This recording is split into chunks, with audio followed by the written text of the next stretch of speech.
Bienvenue dans le parcours audio de la pensée du jour du Top Chrétien. Nous vous invitons à vous installer confortablement et à prendre un temps de pause avec Dieu. La fidélité de Dieu, de Bob Gass. Si nous sommes infidèles, lui demeure fidèle, car il ne peut se renier lui-même. 2 Timothée 2, verset 13. Voici une chose réjouissante. La fidélité de Dieu envers nous ne dépend pas de notre fidélité envers lui. Nos erreurs peuvent nous éloigner de la volonté de Dieu, mais elles ne nous mettront jamais hors de sa portée. Catherine Marshall raconte son combat après avoir écrit un roman intitulé Gloria. Elle commence son livre en 1969 pour abandonner le projet 2 ans et demi plus tard. Pour elle, son manuscrit inachevé était comme un décès dans la famille. Pour tenter de réconcilier ses pensées et ses sentiments contradictoires, elle passe du temps dans une maison de retraite. Elle relit dans le livre des Nombres l'histoire des serpents venimeux qui envahissent le camp israélite. Le peuple réalise que les serpents sont une punition pour leurs péchés et se repent. L'Éternel dit à Moïse, fabrique un serpent en métal et place-le en haut d'un poteau. Tous ceux qui ont été mordus et qui regarderont ce serpent resteront en vie. Catherine réalise que, tout comme les Israélites ont élevé devant Dieu ce qui les a blessés et ont été guéris, nous pouvons élever nos erreurs et nos péchés devant Dieu dans la prière et lui faire confiance pour nous guérir. Elle écrit en repensant à son livre, lorsque l'on a pris un mauvais tournant dans la vie par arrogance, manque de confiance, impatience ou peur, Dieu nous montrera une issue.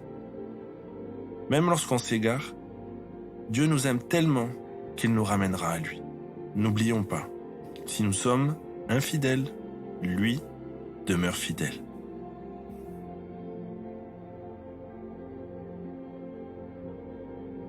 Est-ce que par moments vous avez l'impression de ne plus être tout à fait sur le bon chemin?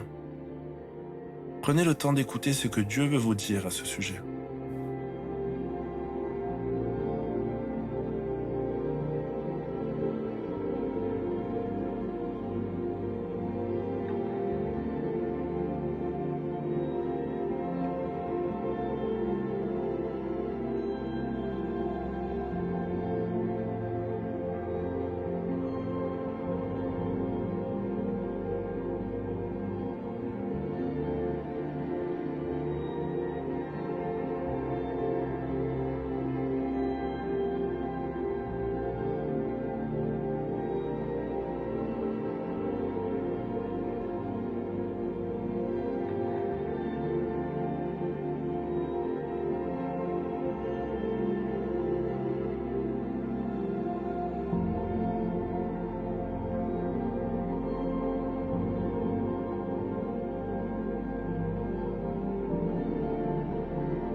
Prier, c'est parler à votre Dieu qui vous aime et peut tout entendre. Voici un exemple de prière. Seigneur, je te demande pardon, car il m'arrive de m'engager dans de grands projets sans avoir ton aval, ou avec de mauvaises dispositions de cœur. Viens me montrer ce que tu attends de moi et comment je dois le faire pour te rendre gloire.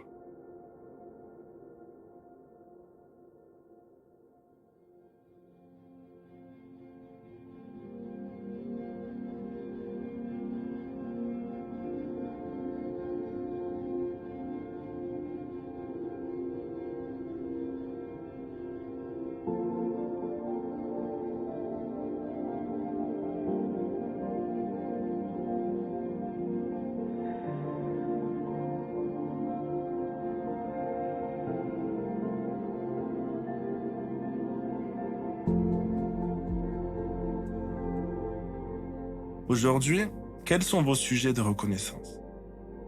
Prenez un temps pour remercier le Seigneur pour chacun d'entre eux. Vous pouvez aussi le bénir pour toutes les bonnes œuvres qu'il a préparées d'avance pour vous, et celles qui sont encore à venir.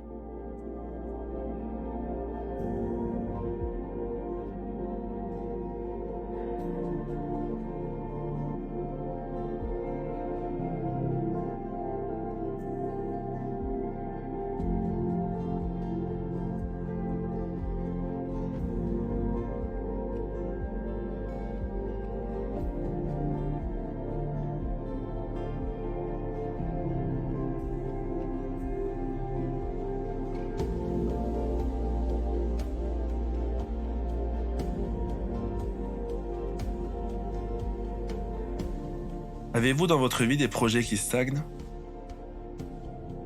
Remettez-les au Seigneur et laissez-vous guider de manière nouvelle. Soyez ouvert à une remise en question, peut-être même à l'abandon d'un de vos projets. Ce sera sans doute douloureux, mais Dieu sait ce qui est le meilleur pour vous.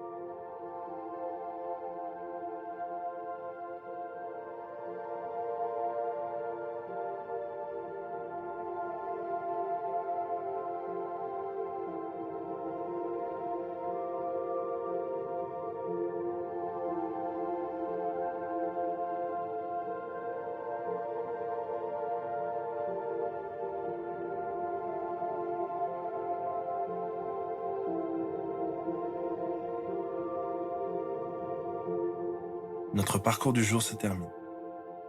Prions ensemble afin d'honorer notre Dieu.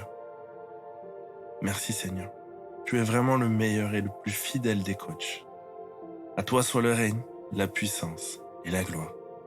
Amen. Nous espérons que ce temps de pause avec Dieu vous a ressourci. Rendez-vous demain pour un temps de Séla avec la pensée du jour.